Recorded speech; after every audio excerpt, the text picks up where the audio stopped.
Dalam Markus 2 ayat 17 dikatakan, bukan orang sehat yang memerlukan tabib. Ini perkataan Tuhan ya. Tetapi orang sakit. Aku datang bukan untuk memanggil orang benar, melainkan orang berdosa.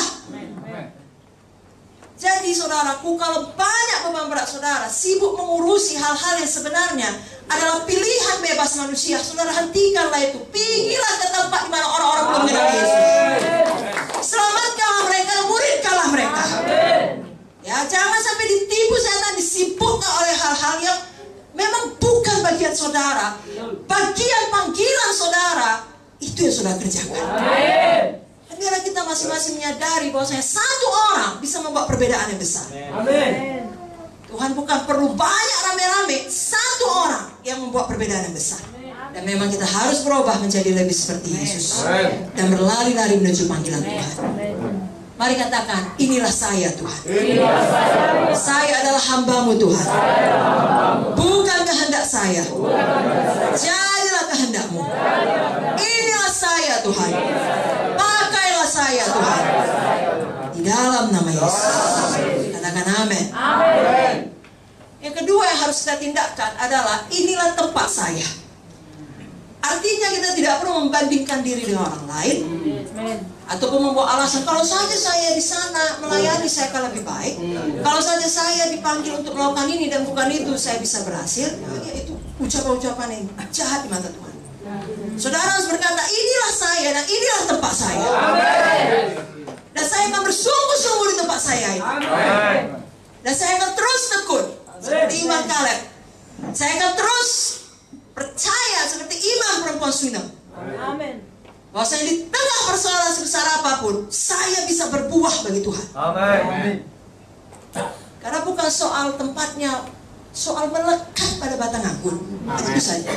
Kalau kamu dalam aku dan firmanku di dalam kamu, amin saudara. Amin. Pasti berbuah. Amin. Kita ingat kisah mengenai Ishak di negeri orang Filistin, dan terjadi kelaparan. Segala sesuatu menurut akal pikiran Ishak dan akal pikiran orang waras lainnya, kalau terjadi kelaparan di situ, ya pergilah. Selamatkan dirimu, selamatkan keluargamu, selamatkan nyawamu, selamatkan masa depanmu. Tapi sekali lagi, Tuhanlah Tuhan, bukan kita Tuhan. Sudah mengerti?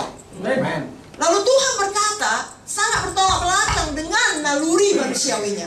Tuhan berkata, jangan pergi, jangan tinggalkan negeri kelaparan ini. Banyak hamba Tuhan ketika ada kelaparan langsung pergi. Saudaraku, kalau Tuhan memanggil saudara satu tempat, ada kelaparan pun, Tuhan kita sanggup memberkati saudara. Mau badani, rohani, materi, apapun itu keadaannya. Dan Tuhan tidak berubah. Jadi sebagai hamba Tuhan, kita harus membuang sikap yang suka meninggalkan sesuatu, tidak peduli, mau pergi saja, mau bebas saja. Ketika keadaan menjadi tidak baik. Itu bukan tempat saya, itu bukan urusan saya. Saudaraku, Tuhan mencari, adakah orang-orangnya yang mau tetap setia, tetap tinggal, tetap berjuang, dan berkata, Tuhan yang memanggil saya. Lalu terjadi hal ini harus saya hadapi, ini harus saya kerjakan, ini harus saya selesaikan. Tapi saya akan tetap setia karena Tuhan yang memanggil saya. Bukan manusia, saudara. Banyak saudara hidup melayani karena Tuhan menyembuhkan saudara. Walaupun tidak terjadi kesembuhan, semua kita berhutang nyawa pada Tuhan. Amin. Kita harus belajar sama seperti yang dilakukan Ishak, berhenti mencari Mesir. Ishak tadinya mau pergi ke Mesir, ya, untuk kenyamanan dirinya, berhenti mencari tempat yang lebih hijau, ya, apapun artinya itulah. Bila itu bukan kehendak Tuhan. Ya, sayangnya banyak orang di luar sana seperti itu. Itu sebabnya dia dengarkan bisikan setan, tinggalkan pernikahanmu, tinggalkannya.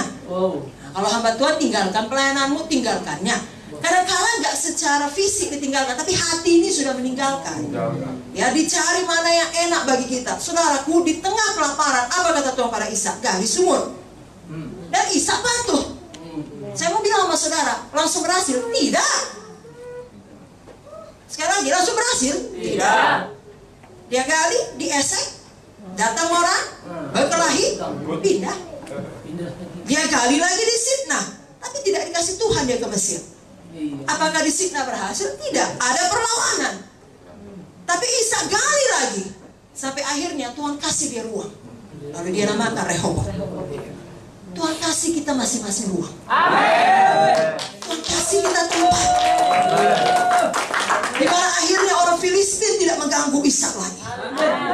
Ibu Munte selalu mengajarkan, sehebat-hebatnya setan, ya, dengan segala tipu daya dan serangannya, tetap ada batasan yang dikasih Tuhan. Tidak tiap hari ada tsunami, saudara. Tapi kalau gelombang datang, ya, ada batasannya. Gak bisa lewat itu.